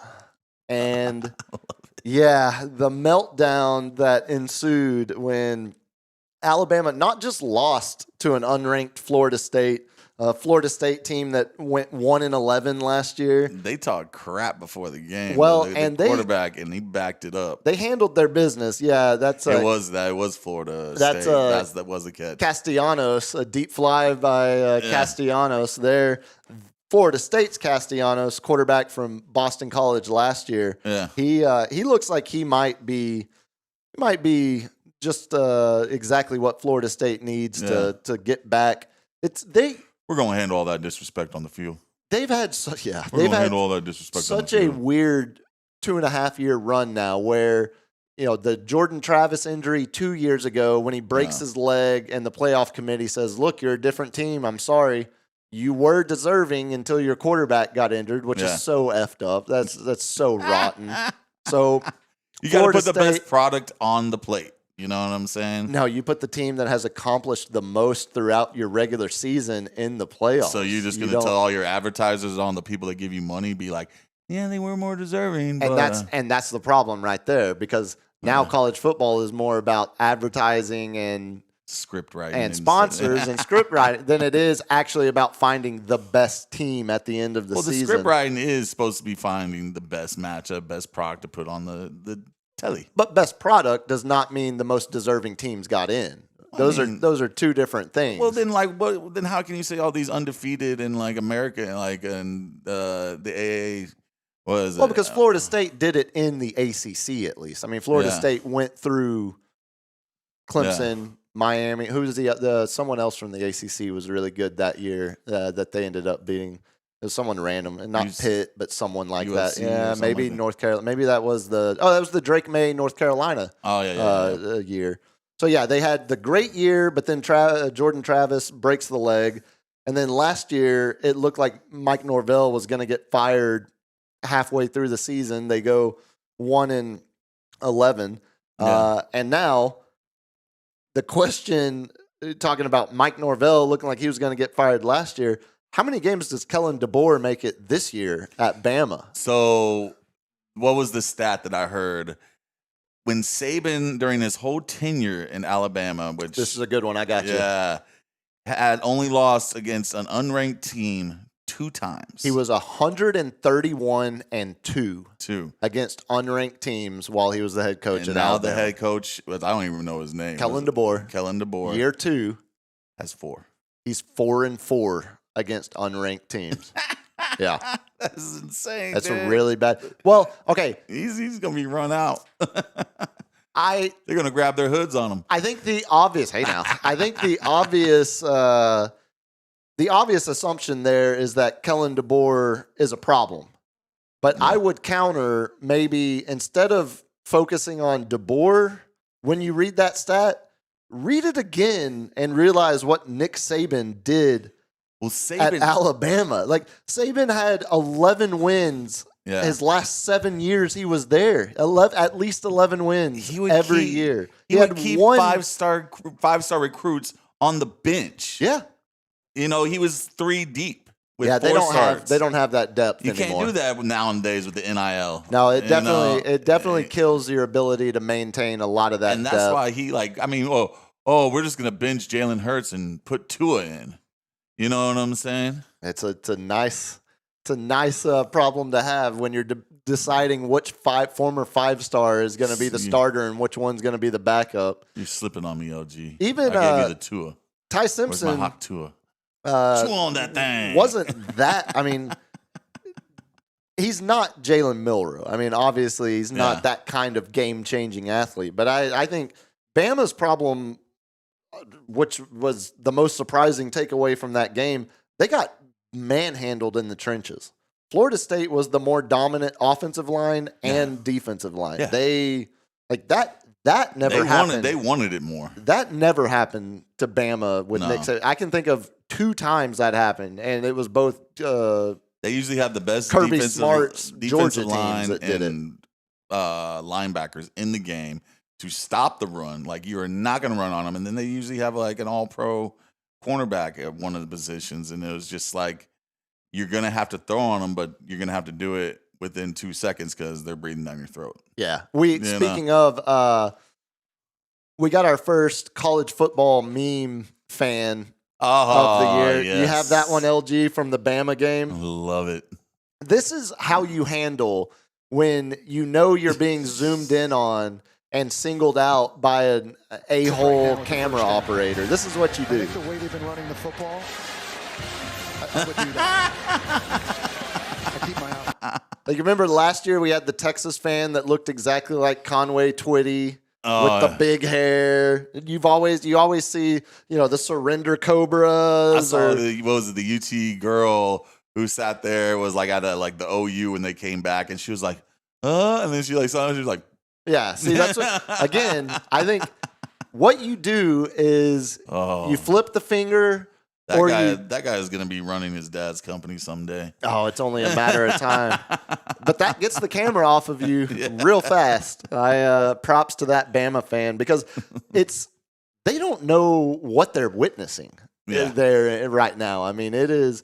And I'm here for it. Well, and going back 2 years, this is again where you never. It's such an old trope, but it's true. You never want to be the guy that replaces the legend. You want to be the guy that replaces the guy that replaced the legend. Yeah. Whoever goes to Bama next after they run Kellen DeBoer out of town. Yeah, he's going to have an easier time. Of course he is, because he's not replacing Nick Saban. He's replacing Kellen DeBoer. Yeah. And if you go back 2 years ago, there's not a better guy they could have hired. I just got so sick of every Heisman winner was either going to be from Bama or from OU. And it was just, that's the way it was before the NIL. It was like, if you're a top 1 quarterback and you want to throw the ball 50 times a game, come over to the Big 12, or if you're a top defensive player, blah, blah, blah, and running back, come over to SEC in Alabama. It was just like a given every year. Yeah, again, everything you're describing is why I love NIL. Yeah, it's like all these people, again, Ohio State versus Texas averaged 16.5 million viewers. Yeah. Where are all those people that said, I'll never watch college? Where's the Dabo Sweeney conglomerate that says, I'm done with college football because all of a sudden a 23-year-old kid is getting paid for showing up to work because he's a student, but he's also an employee of the football team. And all of a sudden, when they get a little bit, still not even fair pay or fair split, but they just start getting a little bit of money, and you say, I'm done. It's the same way with the NFL. They take a knee, I'm not watching anymore. NFL ratings are better than they've ever been. Yeah. It's all posturing and positioning and something, a phrase that I remember when the whole Dallas Cowboys went out with the same people that threatened, and Jerry did the stare right at the camera. The same people that threaten boycotts are the same people that like to point out virtue signaling by everyone else. All you're doing is virtue signaling, saying, I'm never going to watch again, but we all know you're at the numbers. Let me guess, you got an American flag tinted on your windows. Of course, yeah, of course. Patriot in your bio. Or you have a coexist sticker on the back of your car. Dude, those are the worst. Like this is not hyperbole. I don't know if there's a bumper sticker that makes me more angry than when I see the code. It's just so it's chuggy liberalism. It's so Bed Bath and Beyond. I'm like, I'm a liberal. Let's all coexist. You know the one sticker, and I probably vote with that person more often than not. It drives me insane. It's the deer one. I always thought it was like an angel. And then after seeing the sticker for the hunting brand, the hunting deer, I always thought it was an angel. And then one day someone's like, "Oh yeah, it's a deer sticker," and I'm like, "What?" And then my left side of the brain clicked in and was like, "Nah, it's I've been misreading that the whole time." It's like company logos, like FedEx has the arrow right in the middle of their logo, but you never until you see it, you can't see it. Quickly before we close out and get to the lightning round. Got to talk a couple other Texas schools in action last weekend. UTSA lost up in Aggie land, 42-24. Did you catch how that final drive ended for UTSA? No. Spread was 21.5. Did they? UTSA puts all their backups in to get some of the young guys some experience and reps. The backup quarterback they have, the kid from Gilmer, throws a dart of a touchdown and kills the spread. UTSA covers the spread on their final drive with less than a minute to go in the game. Super bad, bad beat. It was. Look, I'm not gonna say the game would have turned out differently if this had, but you're going against the mighty paid Aggies, sure. And Kyle Field at night is no joke. I mean, that's a top 3, top 5 environment in college football. If you're into that sort of thing. Well, just in terms of intensity. I mean, the amount call. of people. Have you ever gone to a game in Kyle Field? No, my stepdad he graduated from A&M, and I heard enough of that crap, and I'm done. As a proud Aggie, I won't say hater, but that's another reason why I have some love for UT. Because I used to whoop on A&M. Midnight Yell needs to go. That's long outlived its lifespan. They need to bring back the bonfire. But when Kanye starts blaring in Kyle Field right before kickoff, they playing Kanye? Oh, dude, yeah, it's their Aggies. When they started doing that? A couple years ago? No, they've been doing it since it's My Beautiful Dark Twisted. Oh man, came out. It's a hell of an environment. No, when UTSA gave up the punt return for the touchdown, that was.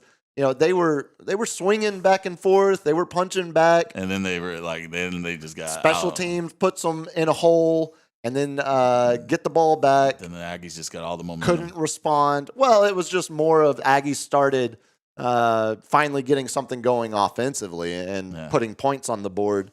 It really had more to do with their establishing more of an offensive consistency than any type of momentum.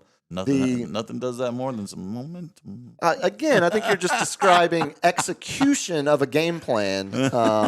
UTSA, big game this week. Rumors that we might be approaching 50,000 tickets sold. Oh, are we doing the rivalry with the I-35, Texas State? Texas State, Southwest Texas. Another university I paid tuition to at one point in my life. How much partying did you do there?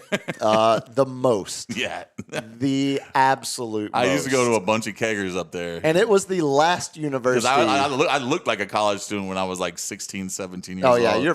Dude, and San I would Marcos, just show up and we just go down the street, and if we see a bunch of cars, we just walk up in there and it'd be like a frat guy come talk to us. I'm like, nah, man, I'm over here at Delta 8 or Delta 5. Blah, blah, blah. Yeah, I never had any issue finding fun while I lived in San Marcos. No, the Texas State coming over for UTSA's home opener in the Dome Saturday should be quite the spectacle. Unfortunately, I think it's only being broadcast on ESPN Plus. Oh, what? I know. And in a week where there's only one ranked. So last week, opening week, we got 3 top 10 matchups, not to mention Farmageddon was a ranked game. Yeah. There was another one further down the rankings. We only get one ranked game this weekend. It's Michigan at Oklahoma. Number 15 Michigan versus number 18 Oklahoma. So not even Oklahoma got ranked. Yeah, they moved in. Not even a top 10 matchup, much less a matchup of either one of those teams being in the top 10 in a weekend where the slate appears to be a little weaker. I don't know. I'm surprised UTSA and Texas State isn't a. You got an Oklahoma State and Oregon game going on. What are your hopes in that game? Oregon beat the hell out of whoever they played. Yeah, they put up 70-some points. Not to get 70 put on us. 59. They won. Montana State did score 13 on them. FCS team getting 13 on the board. Maybe y'all can hit 20. Hey, buddy. There's a chance. There's a chance. Yeah, and Oregon will always cough up one game a year that they shouldn't lose.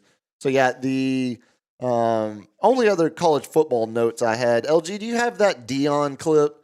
I saw this earlier in the week, and I was gonna use it on the show we did where I was sick, but it was we had to talk Micah and get out that night. So this is Dion talking about life as the Colorado Buffalo head coach. Is there anything about Folsom, about this stadium that surprised you, that you didn't expect?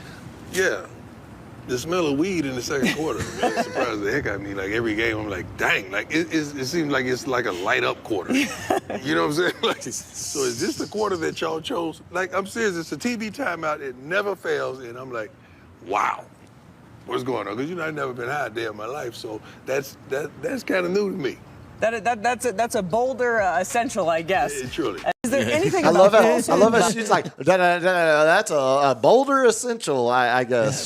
She did not. I don't think she expected that answer. Yeah, because he was just keeping it 100. I also I believe Dion that he's never been high a day in his life. Ah, man, He's high on him. He's been high on himself every day of his life. Yes. He doesn't need. The people with the most confidence usually don't take mind-altering drugs. That's correct. Also, after watching the Cowboys documentary and hearing him talk about Michael Irvin and everything that was going on when Dion was a member of the Cowboys, it was pretty clear to me that Dion, I don't think if Dion was at the White House, he was there for the girls. Yeah, he was just smashing. He wasn't there for anything else besides I think he had his ladies. own house. I think he had his own house, man. He had his own posse.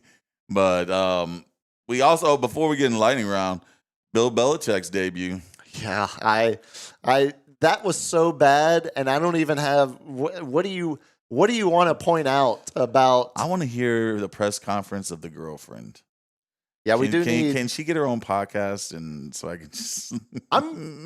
It's kind of surprising to me she doesn't have her own podcast. I think Bill Belichick would He's like, I'm finally putting my foot down. I don't think he has that kind of scene control with her, because if he had that kind of scene control, he would have stopped quite a few things. She wouldn't have been on the practice field. That's correct. She wouldn't have been wearing a bikini to the NFL awards show. Like, there are quite a few things I think he probably would have changed.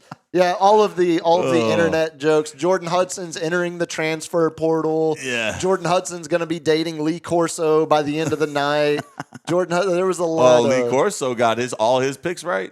All his picks right. So my last note, I was saving it for last. Not only did Corso get every single one of his picks correct, every single team he played at Florida State. Fun fact, he's tied for 3rd overall on the all-time interceptions list at Florida State. He was an All-American defensive back. Lee Corso was a badass. He's a 90-year-old man. That's another 80, 90-year-old I didn't know was an All-American. So you ready for the real kicker? What? He's tied for 3rd all-time in interceptions at Florida State. He's tied with Dion. Oh, buddy. I was about to say. I was like, pretty wild, right? Damn, Dion. Pretty wild. Dion didn't get the record. He didn't stay long enough. You had Jordan. You had Lawrence Taylor up in there. Yeah. Just imagine what Lawrence Taylor is saying about Jordan in conversations outside, away from a microphone with people he trusts. Yeah. Just imagine what Lawrence Taylor is saying about her. Oh, buddy. No, not only so every team he played or coached for also won last weekend. That's crazy. It's a pretty fitting. Yeah. I saw Ohio State gifted him the original Brutus Oh, Buckeye head from the one he made on his first show they did predictions when he put headgear on. They gave him that exact one. Look, when it comes to Corso, there's a lot of problems in this country right now with old people holding on to power for way, way, way too long. Ruth Bader Ginsburg. Yeah, he's Mitch McConnell. He makes it fun. Lee Corso. There are so many, it's not hyperbolic to say there are millions of people out there that have been deeply, deeply impacted by his career. Yeah. Like, it's impossible to explain to someone who is 14, 16 years old now. You know, when I was 14, year 2000, even go back to 12, in 98 or you still remember him doing the picks and doing the and the media landscape was not nearly as splintered. Yeah. There were no gambling experts on Twitter. Yeah. There were no college football analysts doing their own podcast. Yeah. It was literally, you woke up at 9:00, you turned ESPN on, and you waited until 10:50, 10:55 to see who Corso was going to pick. I mean, it's one of those. People called their bookies after that. Very, very much. So many coaches last week were talking about no, I would ask a GA, a grad assistant, who did Corso pick? I want to know, did he take us? Did he pick us? Just for that extra chip on the show. It's impossible to explain to the younger generation what a cultural foundation he was. Yeah. Because now your attention is so splintered every different direction. Back then, it was you watched the Friday night high school highlight show after your high school football game, and then you woke up and you watched Corso. Yeah. And those were just your options. You didn't have an alternative to game day. You couldn't scroll your phone for analysis. You watched one, like I said, the foundational piece that it became for the ecosystem of sports fandom. Yeah, and for college football. And specifically for college football. I think a lot of people are upset that they were still rolling out a mumbling 89, 90-year-old man the last few years. But I can't wait to see what kind of send-off they gave him. I had Cliff Drysdale from tennis retired. And they did that thing. Had me that had some goosebumps. And stuff. They did a bunch. I mean, they ran. I thought it was really cool that Fox's pregame show cut into their coverage to show Corso's pick, which is understanding the dynamics of Fox being literally building a direct competitor to game day with their big noon kickoff show. But they have respect for Corso. Exactly, and you don't. Again, I might just be a softie because I love Lee Corso. But to see two corporations, two media giants that are competing with each other for eyeballs every Saturday morning, to have Fox defer because it's Corso, you don't normally see respect shown between corporate competitors like that. Yeah. And it has to be a big deal. Like it was Saturday with Corso retiring, to see that happening. You want to do some lightning round? Get out of here? Let's get it. All right. I think we're going to talk about this more as the story develops, but the Pablo Torre, Kawhi Leonard investigation it's in its infancy. I'll say that. Yeah, we're just brushing the tip of that one. Very much so. And what we have so far, what they're saying is a $28 million no-show job. So this is kind of, mafia. 4-year Mafia. 4-year endorsement. 4-year endorsement.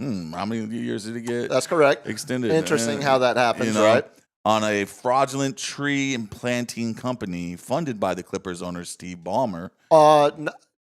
Massively contributed from Steve Ballmer, but the company that went tits up scammed a lot of rich people. Okay. It was like 2.3. So it was a Ponzi scheme type thing? Very much so, okay. yeah.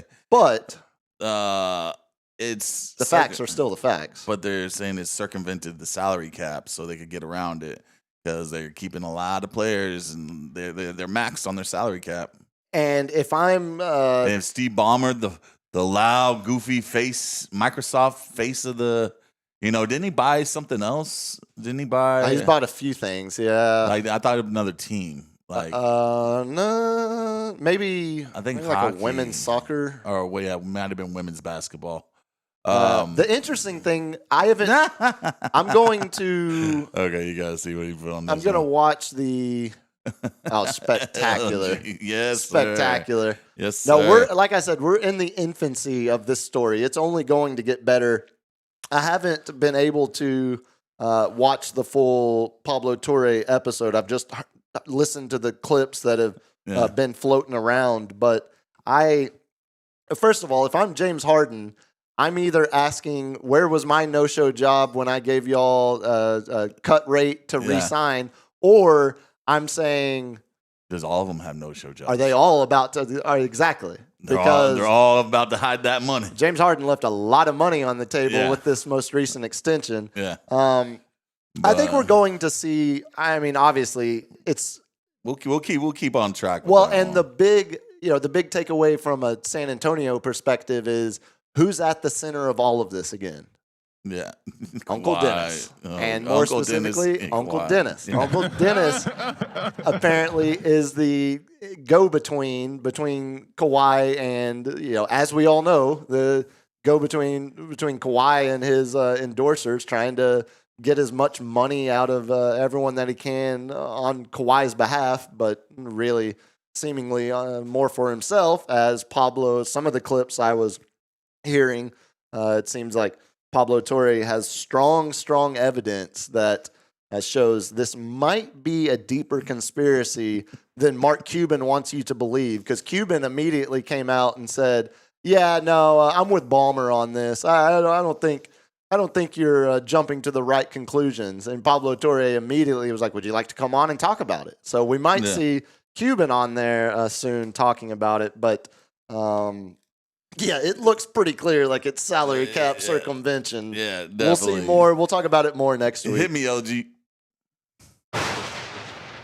So one of my favorite things that I love to do every Sunday morning was to get up and watch my NFL Red Zone. Oh, well, then with 7 hours of commercial-free football. Well, then you're not a real football fan because real fans watch the full games. We don't watch the Red Zone. Oh, but now, shut up.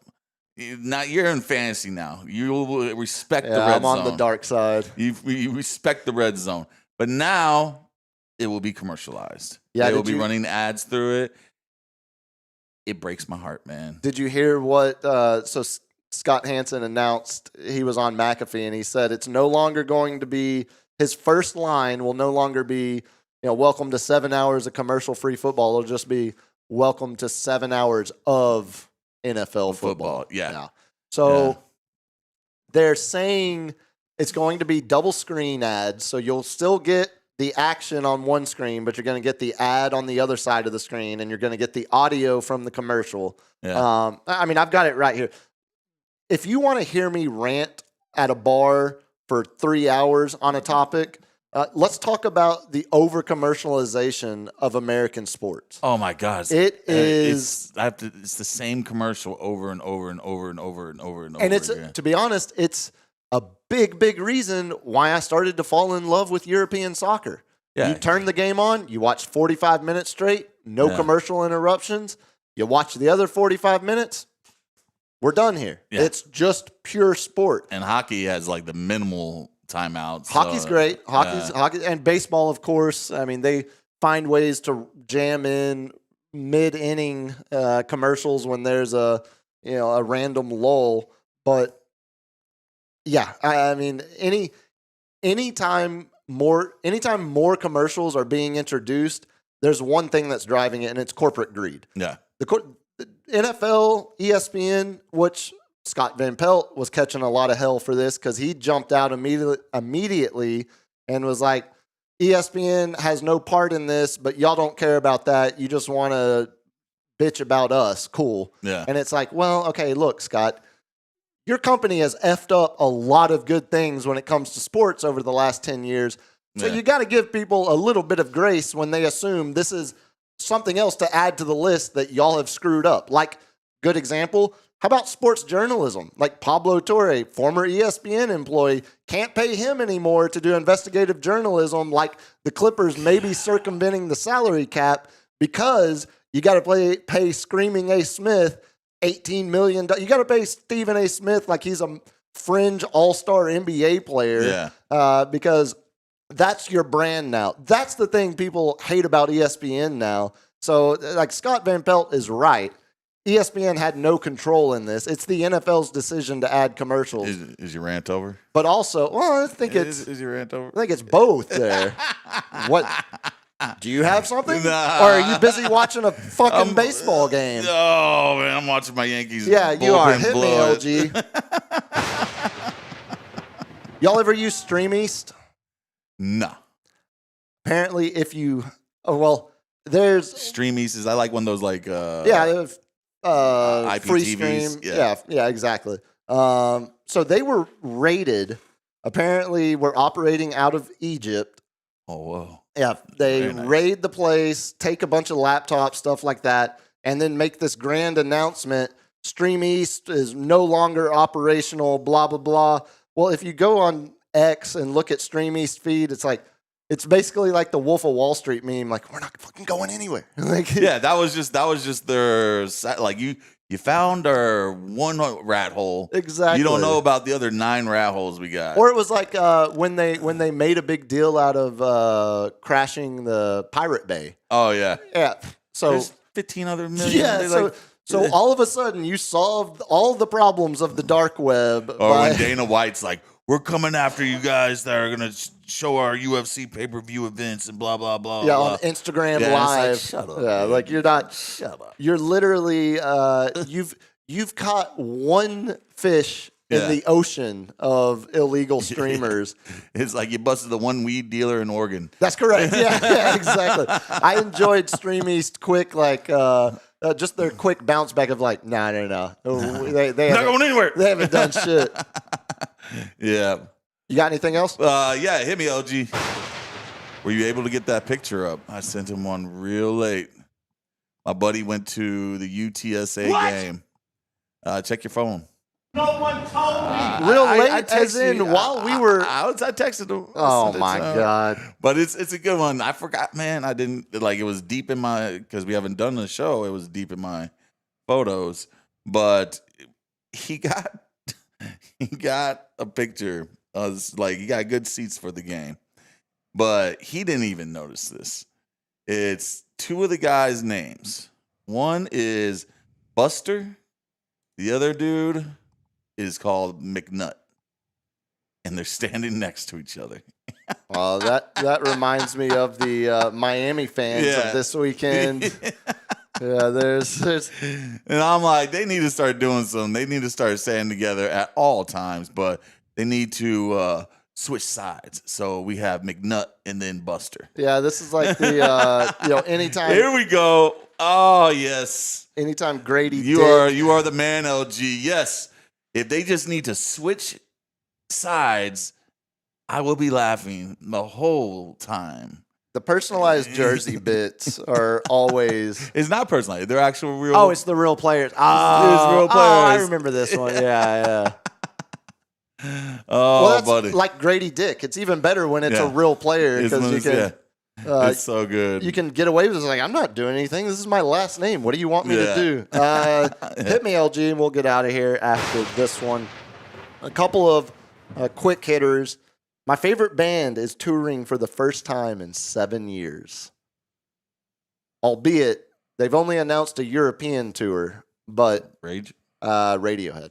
Anytime that usually they start with just the European tour and then they eventually announce at least some, Chicago, you'll New get the York, main LA. cities. Yeah, exactly. But I've only ever gotten to see them one time, and it was at ACL, so it wasn't necessarily the best presentation for them. But they had a couple good songs. Not my cup of tea. they have 2 absolutely perfect albums with no comments to change anything. An absolutely perfect album. Have y'all ever y'all play Powerball at all? No. Yeah, I didn't. LG, I wouldn't take you as a man. Hell no. Yeah, No. Drawing taking place. It actually just took place 10 o'clock tonight. Over $1 billion prize for the first time this year. It hasn't been won since back in March. It's like a $1.4 billion prize, but if you take the cash only option, it's $489 million instantly. Or no, $589 million cash instantly if you win. Now, if you are interested, the odds of winning this thing, 1 in 292.2 million. So you just have to put up $2.5 million on tickets and you should win. Theoretically, I would say there's some. That's what I always wonder about lottery. Like, why don't rich people just rig it in their favor? That's what I think they do. Like, I'm like, honestly, like, you don't really see.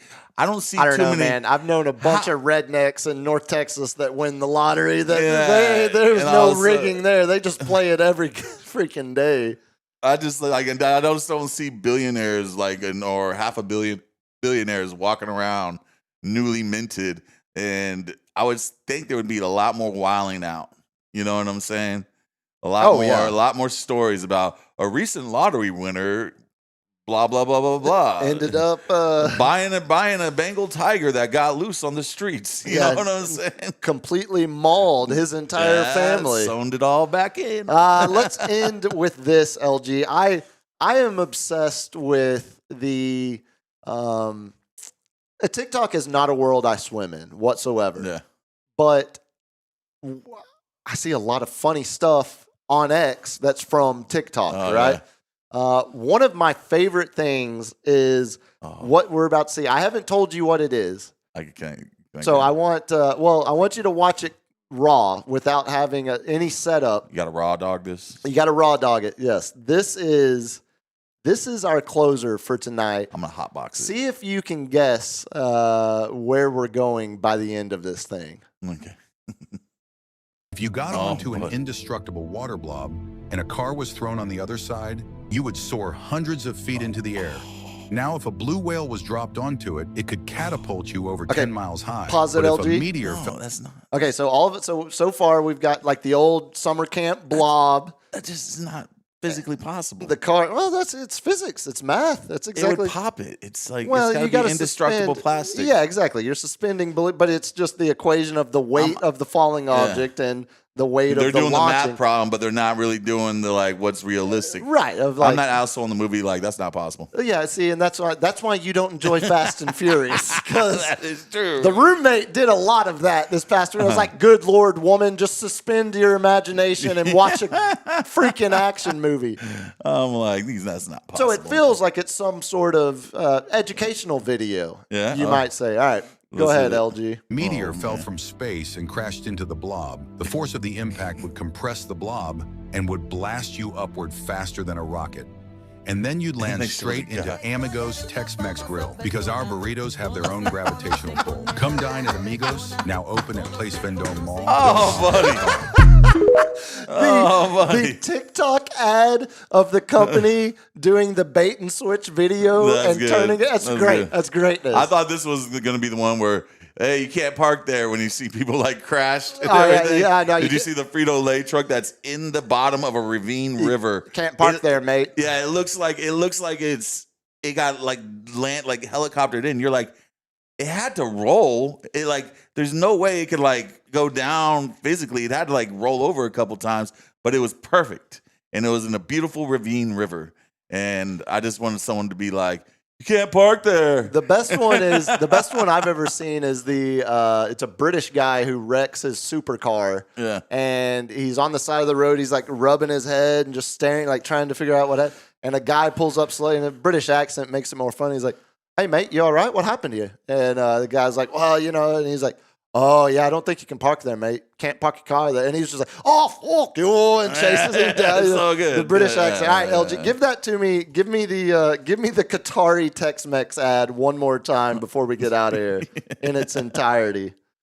Oh, because man. the If you left got turn onto an it takes. indestructible water blob and a car was thrown on the other side, you would soar hundreds of feet into the air. Graphics, man. Now, if a It blue looks whale like was dropped straight from, onto like, it could one of catapult the you over 10 stupid miles high. But if a games I meteor used to fell play from space on and the crashed phone. into the blob, the force of the impact would compress the blob and would blast you upward faster than a rocket.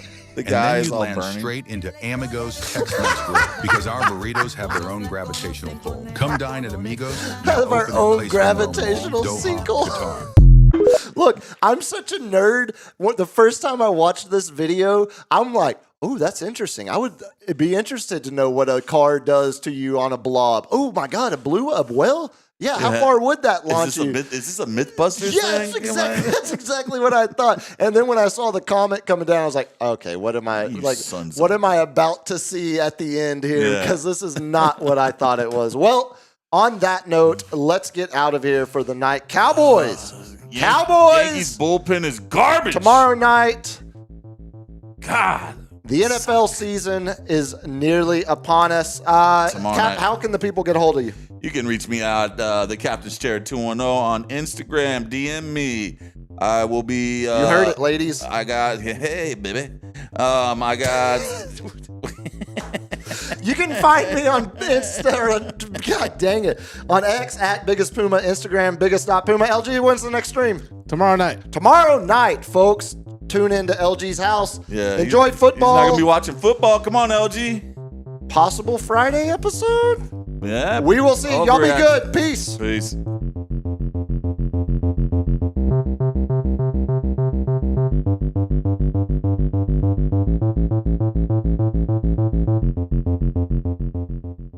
Kids, what do we say about drugs?